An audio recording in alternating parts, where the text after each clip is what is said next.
Hello and welcome to a playoff series preview edition of the Warriors Plus Minus podcast. Tim Kawakami is with me. Marcus Thompson, I believe, will show up. Maybe he's not. Maybe he's not in the game one rotation. Maybe he's in the game two rotation. This is their first playoff series since that Warriors Lakers 6-gamer in 2023. And my son just turned 2 years old, and that was right prior to his or right after his birth, so about 2 years ago.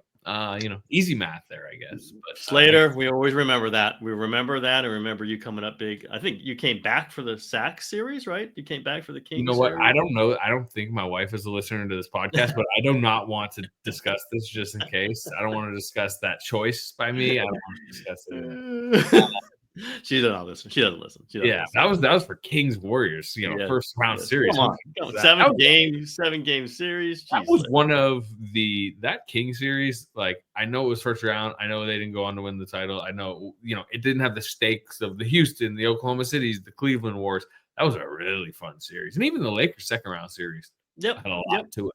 Yeah, and Steph going off, and all these other guys are interesting. It's some of the same guys are going into this series. But what I'm reminded for this series, we are talking. This is our playoff preview: Warriors Rockets first round, and starts Sunday in Houston. Kind of reminds me of Memphis in 2022. Might not be. I mean, Dylan Brooks being obviously the same player who did a very notable thing in Game 1 of that series. Game 2. Game 2. I'm sorry. Game 2. Warriors win Game 1. Taylor Jenkins came out with this. Memphis came out with this Game 2 idea of like up the physicality. And they did that. And Dylan Brooks, that was like early in Game 2, broke the code and broke Gary Payton's second elbow. And Gary Payton shockingly came back from that and was in the rotation for the NBA Finals. Yes, I saw him. Like, he couldn't dribble the ball in practice, and then he's playing, which is amazing. Just that, the Warriors are even older than they were then, 3 years later from 2022, but they are definitely the older, kind of wizened team that's been through this. They're going to start on the road.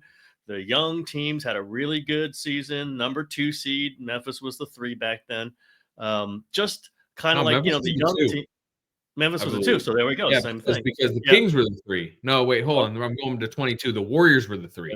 Warriors were the 3. So this second round, okay, there we go. Second round, Memphis was the 2. Yeah, and Slater didn't even have a baby yet. Then this is like the young team had a great year, kind of broken through, got a lot of young talent, and the old Warriors can the old Warriors do it? Start on the road, and I think it kind of fits the Warriors. Like you can go steal one on the road, kind of take control of the series, which what happened in the Memphis series. I don't think it's going to be a quick series either way, but there's pressures on the young team, pressures on Houston. Can you get settled? Can you get organized? We know how athletic they are. We know how good they looked at Chase Center like 11 days ago, beat the Warriors by 10. Steph Curry, horrible shooting night. Jimmy Butler, whatever. They looked slower and older than Houston, but slow and older sometimes wins the playoffs. And we did see that in that 2022 series against Memphis, which had all these guys. I'm just feeling it. Udoka is kind of a better version of Taylor Jenkins. There's going to be Udoka is significantly more of like a force than Taylor Jenkins. Taylor Jenkins, like, it felt like the spotlight was too bright. Yeah, but he was stomped. I'm saying, yes, Ime is a great coach, but like, what I don't think stomping on the sidelines and getting everybody up, all that stuff. I don't think Draymond's going to come out on his podcast and be like, calling Ime Udoka like janky Udoka or stuff like that. Like, I think there's a level of respect, to what Ime's built there and how he goes about. Like, that's Draymond's kind of coach, what I mean? And they're probably going to yell at each other in Game 1 or something. Yes. And I'm sure Draymond will attempt to make the point to the Rockets that, hey, your coach is fighting your battles for you type thing. But Ime Udoka is also like an excellent defensive coach. And like, I mean, look what he's done there. I put him, I think, second in coach of the year on my ballot. Like, they're easily. Atkinson first is what you did? Or Atkinson first, JB Bickerstaff third. I mean, there's a lot of good candidates this year. Mazzulla and Dagnall just don't get, they're great coaches, but you just don't vote for them. Ty Lue could have been, easily in a coach of the year ballot. So anyway, I guess back to the point, but he like I expect them to be physical, and I am very curious about the messaging from both sides in this, right? We know Ime Udoka is going to all be about like physicality, bump them around. They're going to be whining at the referees. He's going to be in the referee's ear the whole game. At Steve Kerr, I mean, I wouldn't be surprised if pregame, game one, he's already talking about Absolutely. how much they watch film and Amen Thompson is holding Steph Curry off the ball. Like, it's going to be one of those type of series. That might be tomorrow, Slater. That might come tomorrow from Steve Kerr, because we've heard some of it already. They're grabbing Steph, they're grabbing his arm. I guess that's allowed now. The Warriors need Steph to get some whistles. They do need that. I think they will get some. We'll see if it's in the key moments. They need Houston in the penalty. They need Houston in some foul trouble. They need to be shooting free throws. Like, this is when the Warriors have been good in the second half of this season, is when they've got the other team fouling, because they're now hitting their free throws. Now they didn't. Jimmy missed. And how many free throws? Jimmy missed 4 free throws in the last game. He missed 6. He was 12 of 18. Yeah, Jesus. After going 57 of 59 the previous 7 games. Yep. But I mean, how do you get people in the bonus, and how do you exploit that? You have Jimmy Butler. They were one of the lowest free throw rate shooting teams and one of the worst free throw percentage teams prior to his arrival, and then they're now top 5 in both categories. He gets them to the line. He makes them typically.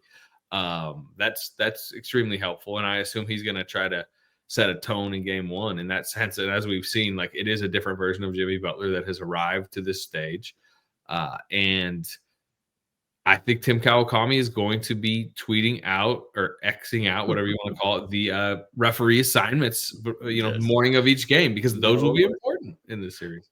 I think you and I are both looking for one big one. When's the double Z coming up? Zach Zarba. Probably I want to see the Scott Foster assignment. Scott Foster. I mean, I think they're going to see them both. Haven't seen either one very much this season. I think they're going to see them both. I don't know when. Maybe you want one of them in game one, at least, to try to make sure things don't get out of control. And, there's other guys. There's other top guys. But those are the top 2. And at least in terms of, like, trying to settle a game. And maybe, critics would say trying to control a game. But I think road teams like those guys, because they don't think they get intimidated by the home crowd, by the home coach, by the home players. And I know if it's Scott Foster game one, and I tweeted out, Warriors fans are going to go crazy, because they go crazy over any name I tweet out as the officials for the playoff game for the Warriors. But the Warriors coaches specifically do not mind seeing Scott Foster, especially for road games. So we'll see. We'll see how that's whistled. And can Jimmy do that against the Rockets? Like, they're a quick recovering team. They're not like playing Memphis. So, they've got guys who can help off the ball, come flying at you. Sengun isn't a rim protector per se, but he's a big body. He can move a little bit, and they've got all those other guys. And Amen Thompson, I've heard it a lot, and it's right. He did a great job on Steph in that last game. But Van Vliet's the one who starts on Steph, and often is the one who finishes on Steph. And Van Vliet did a great job in 2019 finals. We can all remember that. There's so many ties, between the Warriors and these guys in the playoffs, except for not the guys on Houston, by the way, guys on other teams.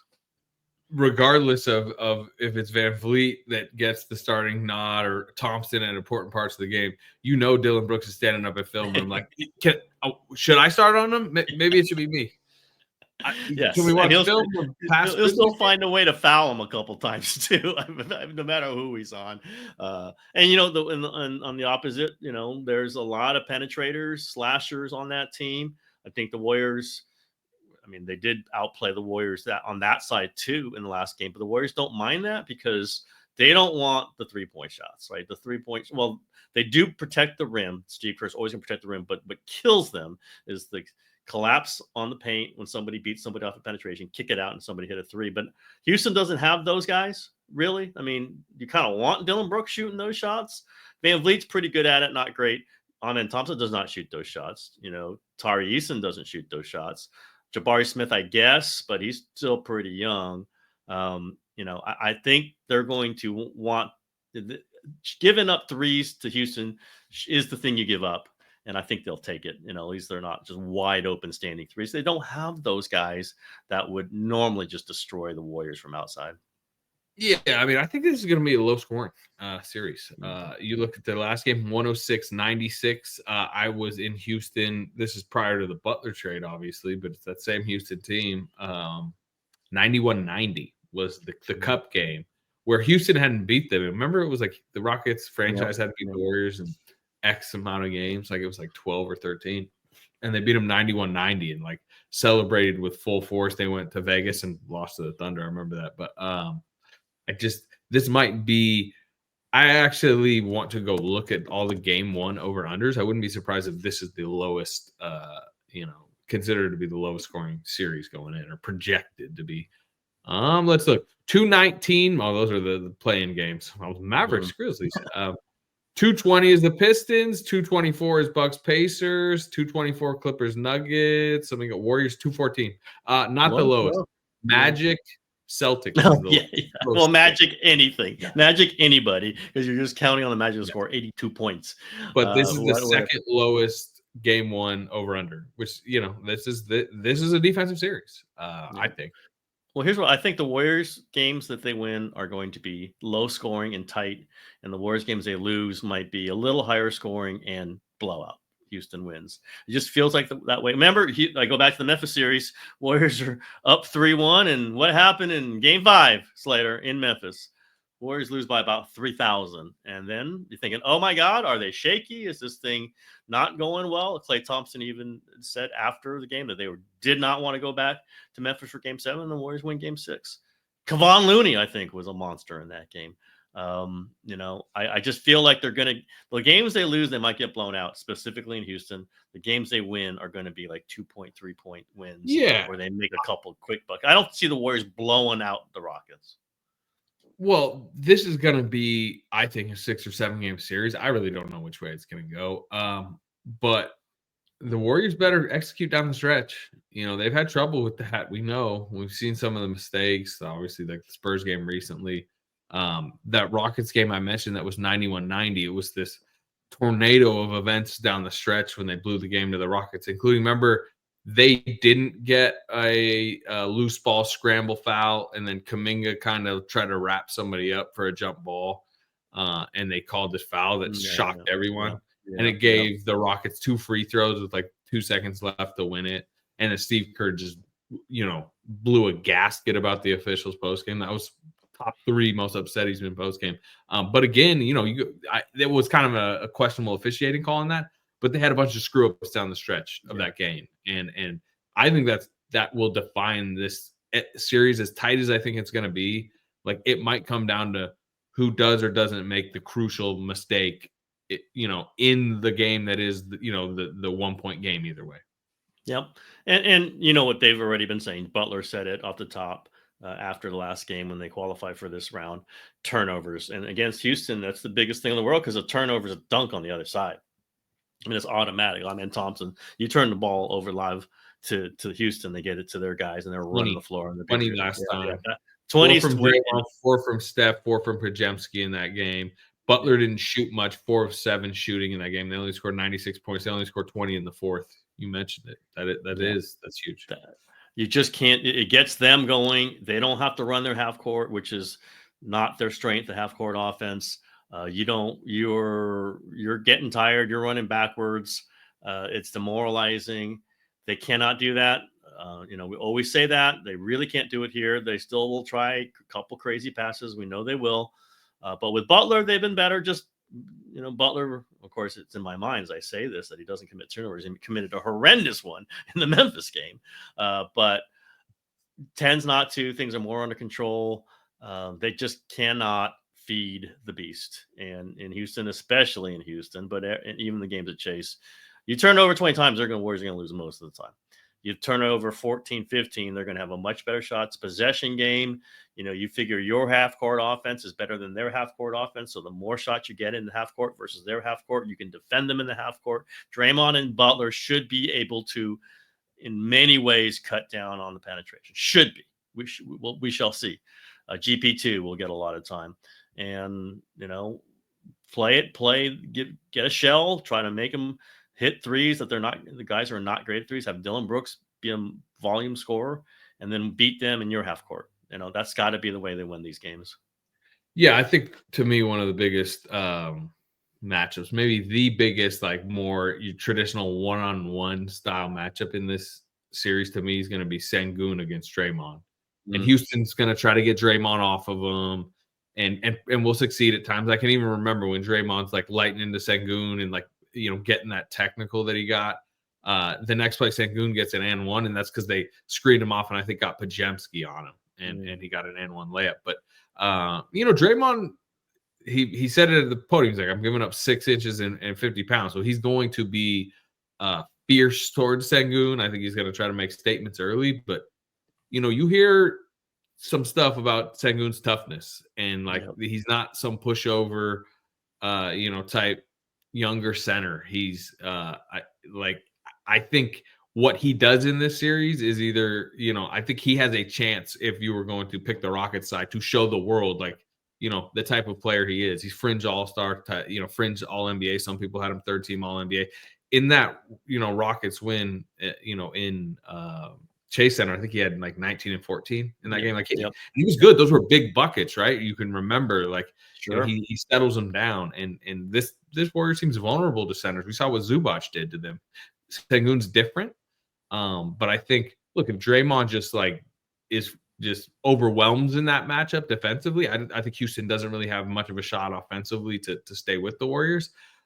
But it's not going to be like, he's not Jokic, but he's really, really good. And I think the world will probably, see a little bit of what he is. Zach Edey hurt the Warriors. I mean, centers are hurting them. I mean, obviously the small lineup, they are playing Quentin Post and Looney, some minutes, but we know when the biggest moments is going to be Draymond at center. It's going to be Jimmy Butler at the 4. They're going to be small. They're tough, but they're going to be small. The other guys have to fight for rebounds. They have to get in there. We know Pajemski does. Curry led them in rebounding in the last game. They know that is going to be super important against this team. But I also wonder, Houston played a lot of double big late in the regular season. It was really good with it. They had like some historic rebound rate. It was at Steven Adams and Sengun. They kind of avoided that in that Warriors game. I think they're a little bit spooked to play that against the Warriors. Yeah. But man, that would be quite a chess. That could be something Houston, if they go down and feel like they need to change something up, that could be, and that's one of the weirdnesses or awkwardnesses of the Warriors lineup is you can put one of those guys on Moody. You can, and they have kind of done that, and dare Moody to try to dribble around him and shoot. That gets me to my other theme, which I've been kind of saying on this podcast for a little while. We know, I think you can count on Steph having a pretty good game, might have a great game. Butler's going to have a pretty good game, might have a great game. Draymond on defense is going to have a really good game. You just count on that. This whole thing's riding on that. I don't want to say that's not important. Those are huge things. Any one of those guys in their own way could win the game. I think this series is going to turn on Moody and Pajemski shooting the ball, being confident with the ball, and being tough. I just think that's it for the Warriors. Now, there's other factors. Jabari Smith for the Rockets. Like, there's many other things that we could put in there. But for the Warriors, this thing ebbs and flows on those guys. And, they did not get a shot down the stretch. They did not take one or make one in the final minutes of the Memphis game. I thought they would. They just won because Steph hits 2 remarkable threes and scores the last 10. I don't know how many times that's going to happen in this series or in the playoffs. You're just playing better defenses that are so set up to try to limit Steph. Steph's going to still get his points, but this ain't the Sacramento Kings in Game 7. Like, this is a little different. I know Steph's going for 50. If he does, that would be incredible. But I think Pajemski and Moody and Hield and Payton to a lesser extent are going to get shots. Throw Quentin Post in there too. Actually had a really good game against the Rockets in that game they lost. He hit 6 of 11 from 3 in 25 minutes. Moses Moody only played 14 minutes in that game. Yeah, he did not play. Looney played 22. We'll see. Well, there's a name that we haven't mentioned yet, and Jonathan Kuminga. I don't think Kerr has a great plan to play, many plans to play him even this series. He has had good games against the Rockets. It was +9 in like 16 minutes in that loss just a while ago. 33 points, 23 points, 20 points. Obviously, different environments. 2 of those games were no Steph, where he was like almost like your primary scorer. I can remember an overtime game where he hit 3 huge shots to lead him to what was at the time a really big overtime road win. But I mean, you mentioned it's the games he scored 33, 23, 20. He was a featured offensive player. He's not on this team. There was no Steph Curry and there's no Jimmy Butler, and Jimmy Butler changes the dynamic. And we've seen the Butler Kuminga minutes have not been good. Not been a ton of them, but not been good. Kuminga Curry minutes are okay, but you've moved away from that. And Butler's going to play 38 minutes anyway. And Kuminga basically plays that position. There will be times if the Warriors are down 0-2 or down 3-1 or whatever it is, down 0-1 and down 15 in the game 2, I can see Kuminga getting minutes. Might even get something in game 1. He does have the athleticism, but Steve Kerr just not. It has kind of moved on from him in his head. Doesn't mean he can't make an adjustment. Doesn't mean things can't change. But that I don't put him in the guy who's on the line to perform. If he's in there, yes, but I don't know that he's going to play much. Yeah, It's sure. Moody, He's a wild card. Moody, He could change the series, but I agree with you. As you're scripting out what you expect to look at early in the series, like I don't think it's. And he's not set up to succeed. DMP the last 2 games were big games. You're going to throw him in the middle of Toyota Center down 11, go score 6 points. It might not be. It might be 2 turnovers because he might do that anyway. He's not set up to succeed. We'll see. He could do it. I just think it's Moody. I think it's Pajemski. I think it's Hield. I think it's GP2, and I think it's Post. Those 4 guys. I think this might be a Post series. Like they're going to be collapsing all over the place. They're going to be rotating. They're going to leave him alone. Sengun's going to stay in the middle. Can Post hit a couple shots? Post only played 7 minutes in the last game against him. He actually gave Looney 22. And that is going to be a balance with Steve. It's like how much Looney's his old reliable, like stabilized the game. Oh, Steven Adams is on the court. He's getting 2016 flashbacks. He just needs to get Looney. So I just yeah, I mean, but Post it could be a tricky defensive series. Although I will say, like, I would worry about Post much more in series against star scorers, and I'm talking real star scorers, right?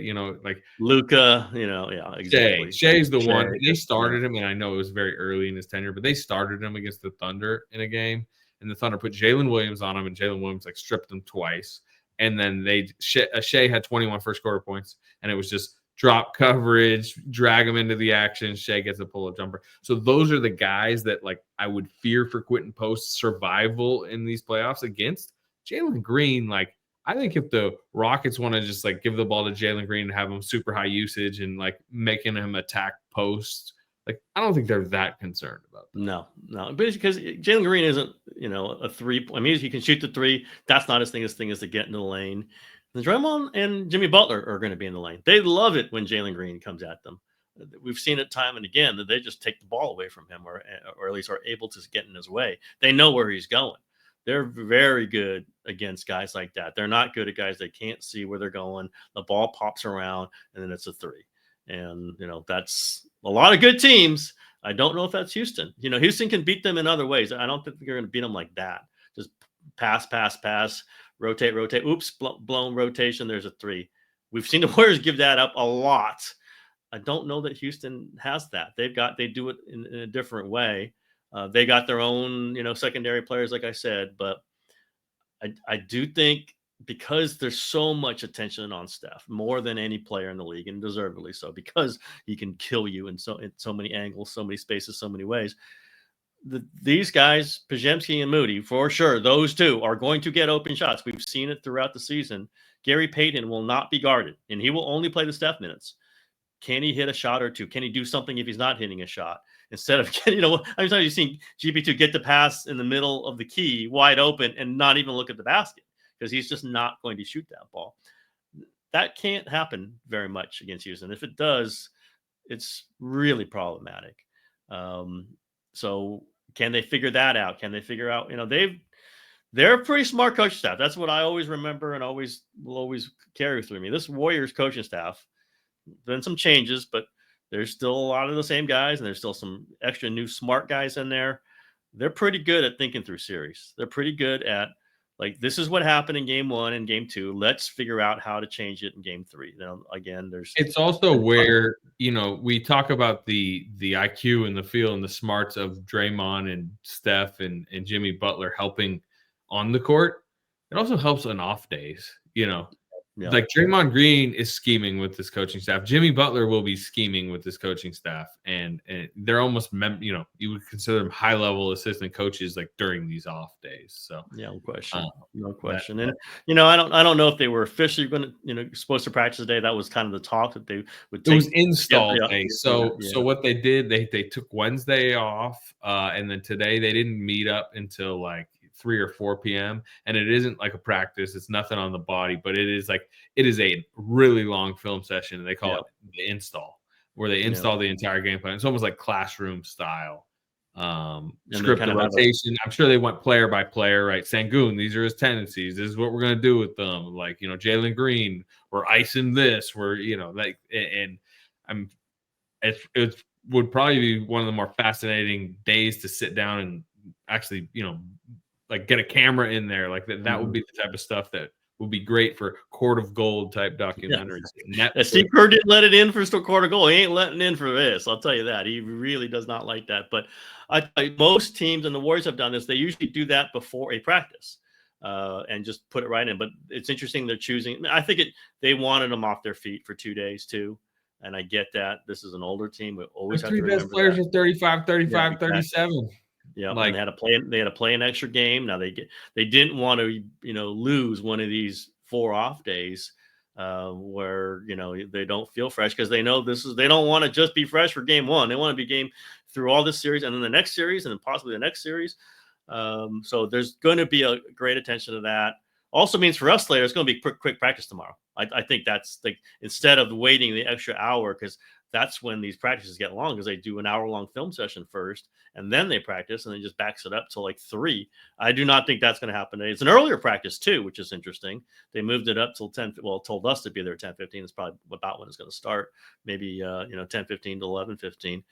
This is interesting. I don't quite know what all that is. Maybe it's the sleep stuff that they study so much.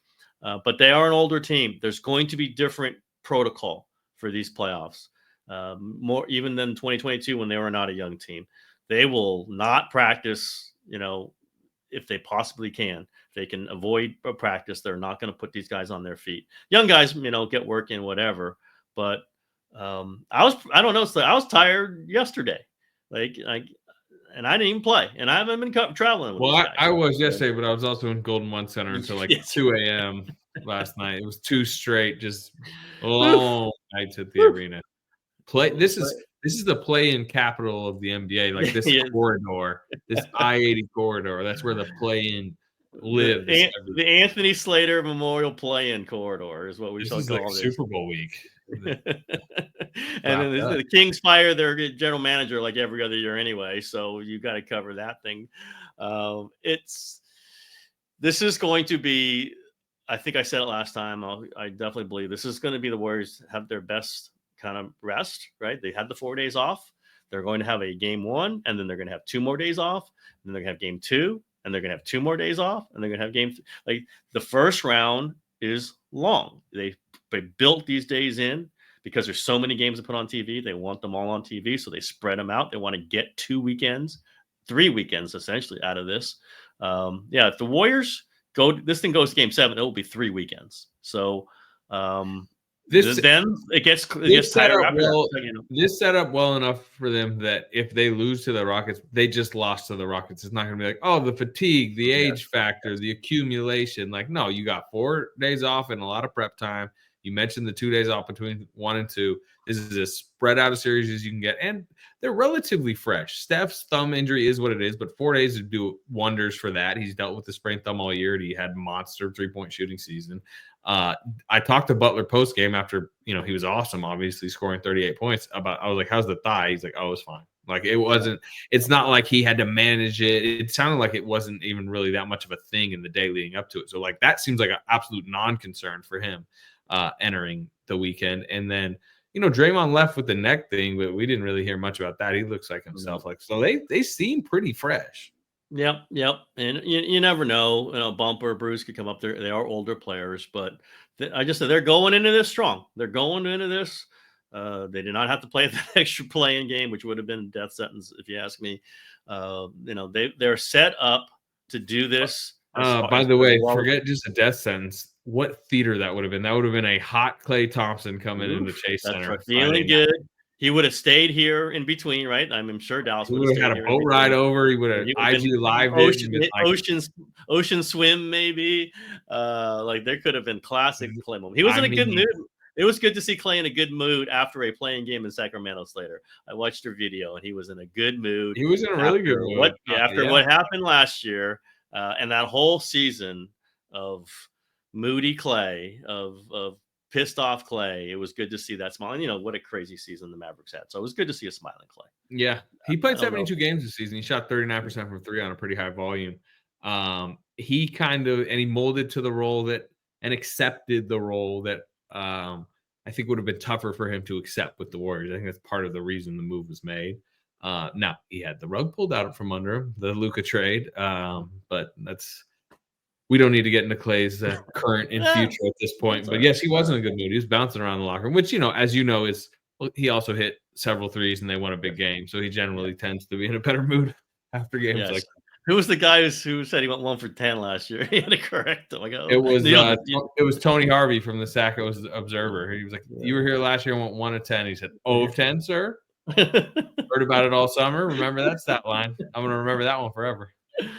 Oh, Klay. And then Klay's presser the next day or whatever. The next day after he went 0 for 10, and it was friggin' angry Klay. Oh, my God. Well, remember, he had like a fat lip. He got really beat up in that game, too. Yeah, so he came in just like looking, and then I think I asked right away about like the future. And he's like, we can't just appreciate the present. Yes. He was very thorny. And I mean, we don't need to rehash.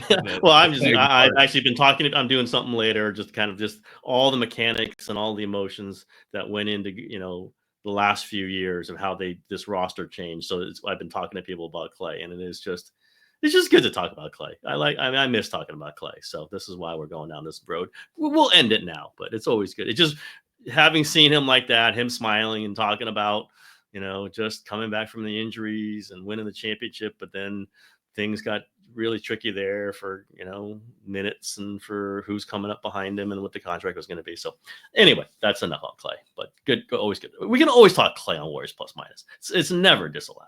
He is a franchise legend. That's for sure. Yeah. Okay. You good? Anything else on this series?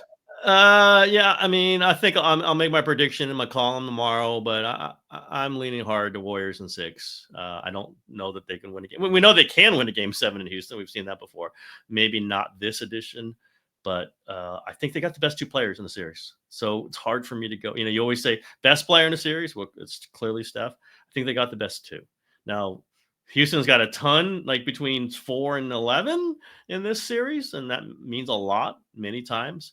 But man, giving up the first and second best player in the 2 guys who are closers, 2 guys who get fouls, who make foul shots, and then you add Draymond. Unless the secondary guys are complete busts the whole series, I just think Steph and Butler can get 2 wins. Let's just 2 wins each. Can they get 2 wins each? I think they can. Get them to game 6. If goes to game 7, it'll be really interesting. But I'm gonna go Warriors in 6, and they move on to second round. How about you, Slayer? Yeah, I think I picked it in our little preview as Warriors in 7. Kind of cop out. I have no clue. I think it's going the distance. I'm preparing to make 3 trips to Houston. Mm-hmm. I mean, obviously, pedigree and current moment, Steph and Jimmy Butler are the 2 best players in the series. But you have to play like the 2 best players in the series. Yep. And I think Sengun is dangerous. That defense is dangerous. And then Thompson might have kind of somewhat of an explosive defensive moment here. And the Rockets can grind out wins 91-90, as I mentioned. There's going to be a game like that in this series. I don't have a strong lean either way. I really don't. I think this is going to be extremely difficult for both sides. And I'm it's a little surprised. I don't know if the odds have gone down, but last I saw, Warriors were 2-1 favorites. yeah. Let me which look is right now. I agree. I was surprised, and that's a little public money, Warriors, all that. Yeah. But let's see. I think it started about minus 200, it's minus 170. So I think Yep. that is leveled back towards the Yeah. range it should It be. should be an even series. Houston having a home court should at least mean something and winning those games. But as I said, the Warriors are a public team, but they also went 24-8 over the last 32, which is like a 62 win pace. So you might be looking at them as a 62 win kind of team. They might be. I don't think they really are, but they have won enough games. They've won enough games. I probably would pick this Warriors with like a firmer tone if I hadn't seen this version of the Rockets really give them trouble. And I know that was a tired, fatigued Warriors team. They had just had their toughest, most exhausting 4 nights of the season prior to that game. I don't, Steph Curry, I don't expect to have near as much trouble as, that night he went 1 of 10. He's going to get off at some point within this series, but I do like watching that game. I'm judging the Warriors less than I'm judging what I saw from the Rockets, which was like a reminder of how impressive they are as a unit and as a defense and as kind of a young rising team. And like that type of length, like it will bother the Warriors, just like the Warriors speed and smarts and cutting and like, it'll negate and exploit some of what Houston can and can't do. And I think Warriors can be able to guard him. But I don't know. The West is gonna be good all around besides whatever the 1-8 is, right? Lakers, Wolves, I think is going 6 or 7, and Nuggets, Clippers, I think is going 6 or 7. I think the odds of all of them should be less than 2-1. The Warriors might have been the biggest odds as the favorites of all those other than the Oklahoma City series, and that seemed. Well, I guess the Lakers would be pretty strong favorites. Lakers are up at minus 210 right now. I'm looking. That's a little surprising to me. I think Minnesota's got a better shot than that. Clippers, Nuggets. Clippers are slight favorites. That one's a real kind of tight one. Yep. But yeah. I mean, and I would say, oh my God, maybe Houston just had a great game against the Warriors when the Warriors retired. That was not a one-off for Houston. Houston's been playing some great games. They beat the Thunder not too long ago. I mean, they just have dudes. And I respect that. I just have, you can't say every year's the same for the playoffs, but Celtics had dudes when the Warriors beat in 2022. Memphis had dudes in 2022. They kind of have a way of beating those guys. Doesn't mean they're guaranteed to it now, but I'm going to go with that. I'm going to go in 6. I'm going to say they win one of the first 2 in Houston, just because it's going to be a nervy Rockets team. Get them while they're just figuring out how they're going to play in the playoffs, give them a shock, take control of the series, take care of it at home. Now, I'm not 100% sure that they're going to win all their home games, but I'll lay it out that way. And then knowing that they don't want to go back to Houston for game 7, they take care of it in game 6. But I could be wrong. I'm not feeling 100% about that. And if the Warriors lose the first 2 games, we know that like it's 80% chance you're going to lose a series just in the history of the NBA. I think if the Jimmy Butler that showed up the last 2 games shows up consistently in Houston against Houston, that's big advantage Warriors. Yes. But that's a lot on him. That's 40 a lot plus on him, and he might not do that every game, right? I mean, he'd probably do it several games, but can't do it every then the games he does do it, you get that one, right? He played out of his mind against the Clippers and they lost it. That's the type of game that might swing a series. If you get a ferocious, high minute, high volume Jimmy Butler downhill game and you can't wrestle that one away from Houston, that's when that might be the swing game of the series. So I don't know, it'll be interesting. Yeah, I think the Clippers are actually better than the Rockets just because of they got Kawhi, they got Harden. But so I'm just saying, if the Warriors play like that, Jimmy plays like that, they should win that game. If they play like that and they lose, forget about it. Because I think Clippers are better than the Warriors. Yeah. Not only better than the Rockets, they're better than the Warriors. If you play that game that we saw with that passion and their stars playing like that and Jimmy playing like that, and they lose, then they're just not going to win a series.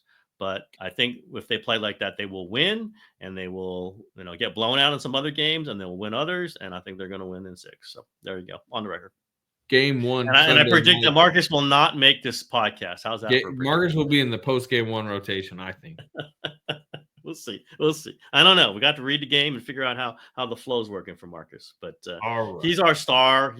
We're doing it without him.